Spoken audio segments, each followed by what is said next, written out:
Welcome back, Trinidad and Tobago. Well, 2018 is the International Year of the Reef.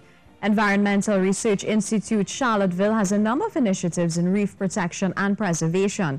They are based in Charlottesville, and they were particularly instrumental in helping the Division of Environment get the villagers of Charlottesville on board with the No Styrofoam Initiative.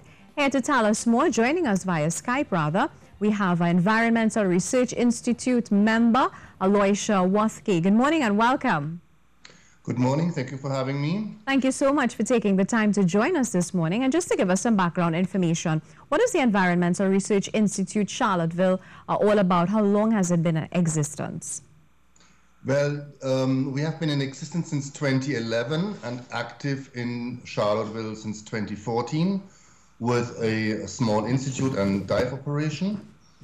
And we are a non-for-profit organization consisting of experts in sustainable development, responsible tourism, marine ecology, forest ecology, protected area management, planning, and capacity building for local communities. How would you describe the work that you do in terms of the importance and the role that it plays in the environment? We are trying to spread our work really from hands-on monitoring of ecosystem health. So we're looking at the health of the reefs. We are regularly checking the health of forest or of specific species like sharks or turtles. And on the other hand, we are directly working with our community partners and governmental agencies in policy making and the planning of protected area management in Northeast Tobago. While we are doing this, we are trying as much as possible to involve local communities by building the capacity of our community-based field technicians. And that capacity building is really from monitoring to diving to leadership development, conflict resolution, communication skills, etc. Great. Now, can you also update us on some of your initiatives, including perhaps the No Styrofoam Initiative? Well, the No Styrofoam Initiative was initiated by the Department of the Environment of the Tobago House of Assembly within the Division of Infrastructure, Quarries and the Environment. We have been working with the department since a while on finding a local solution to reducing styrofoam usage. And last week was World Environment Day, and that week was therefore used to promote the avoidance of styrofoam food containers and boxes. And Charlottesville was one of the villages that wanted to have a 1 week no styrofoam week. So we provided for the food vendors alternatives, which might be made from bagasse or soy or paper. And it was quite well accepted. People are really interested in alternatives. We have now to find ways and means to get those alternative packaging methods to the vendor and to the client at almost the same price, like the traditional styrofoam boxes. How successful has this initiative been, and what can you recommend to take this further as it pertains to policy making, perhaps? I can say that from the vendor side as well as from the client side, this was a very welcome initiative. People are really interested in changing the use of styrofoam into something more sustainable. On a policy level, I think it would be very important to look at the tax regime, whether alternative packaging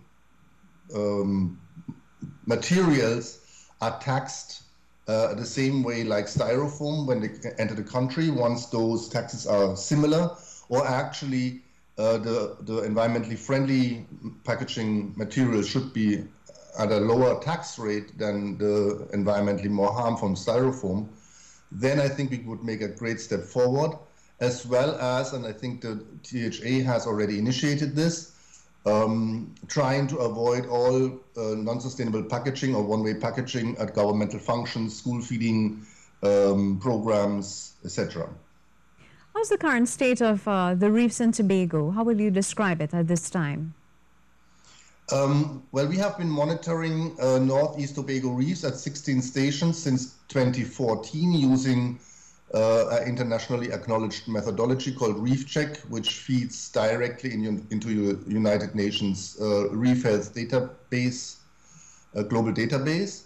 And what we can say for Northeast Tobago, that the health of the reefs in the last 4 years has neither declined nor inclined. It's quite stable. However, we can definitely say that if you compare it to 20 years ago, there is definitely a change in reduced health. So it is, we can say that I think Northeast Tobago reefs, and I want to speak specifically to Northeast Tobago, are one of the healthiest in the Caribbean. However, it's a very rare gem, and we have to make everything to ensure that they are protected and can remain in a healthy state as they are right now.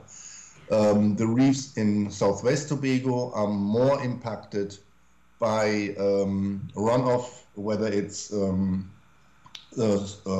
wastewater or agricultural runoff or siltation, and therefore are not as healthy as those in the north. Okay, so if we were to talk a little bit about some of the challenges that your organization has been experiencing in terms of achieving its objectives, what can we, the people, do to help you?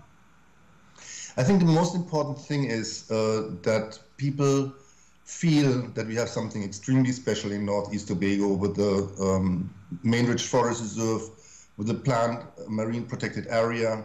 Potentially, we're getting some natural heritage sites in Northeast Tobago. I think people have to understand there is something very close for us to reach, that other people have to travel for a very long time and spend a lot of money to be able to see this. And once we have such a natural gem in our midst, I think it's important to cherish it, to value it, and support co-management efforts to maintain this area of high aesthetic and recreational value. Yes, indeed. What initiatives are planned for the rest of the year? Well, what we have planning is we would like to continue our underwater turtle monitoring program. As you might know, Northeast Tobago is the region with the highest hardshell turtles, that is especially hawksbill and green turtles in Trinidad and Tobago. These are, the hawksbills are critically endangered turtles. We want to find out what are the males doing, how are they traveling in the Caribbean. So we are hoping to get the support of the Green Fund to start this project. We are further continuing our shark monitoring program as well. Northeast Tobago seems to be a bright spot for sharks in the Caribbean. When I say bright spot, it's by no means a good spot, but meaning that for the last 4 years we have seen maybe 2 or 3 reef sharks while diving, while 20 years ago you could have seen almost at every dive a shark. This is not there anymore. This is very critical for the environment that shark population is healthy. If we compare this, however, to Jamaica, then in Jamaica you hardly see any shark at all. And we are still in a better place. With underwater cameras, we were able to detect great hammerhead puppies, which are also critically endangered. And this makes Northeast Tobago very important. So we continue monitoring, we continue to trying to find whether we can find a breeding ground for those hammerhead sharks and protect it. We will continue our reef check, our forest check program, which is a climate change monitoring program on the health of the main rich forest reserve, together with the tour guides in Tobago. This is a program that is globally unique, where the tour guides and the tourists can actually monitor the health of the forest system and the impact of climate change on it, by checking when are birds breeding, when are the trees flowering, how are the water levels, do we find certain species at certain times. And in this way, every citizen can become a scientist for an hour and experience changes and record changes in the environment. And then those data can be taken for sustainable management by the forestry department and the collaborating civil society organizations. Wow, those are a lot of initiatives and activities that you guys are engaged in.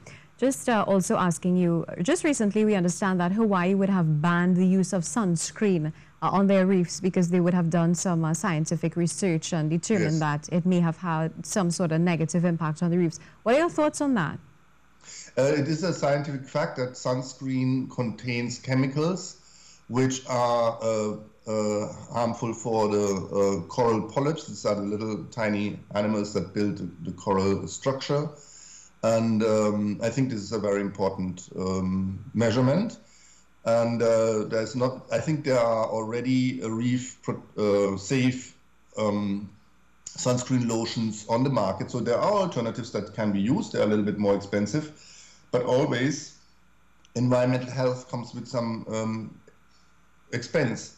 You cannot live in a healthy environment without contributing to it. If you so therefore I think spending 10 TT more on a reef safe sunscreen should be okay in order to be able to snorkel and see beautiful fishes and corals. We've also heard about companies creating man-made reefs to complement or supplement or even compensate for reefs that we've lost. I understand that it takes a significant number of time to actually create and grow. What are your thoughts on that?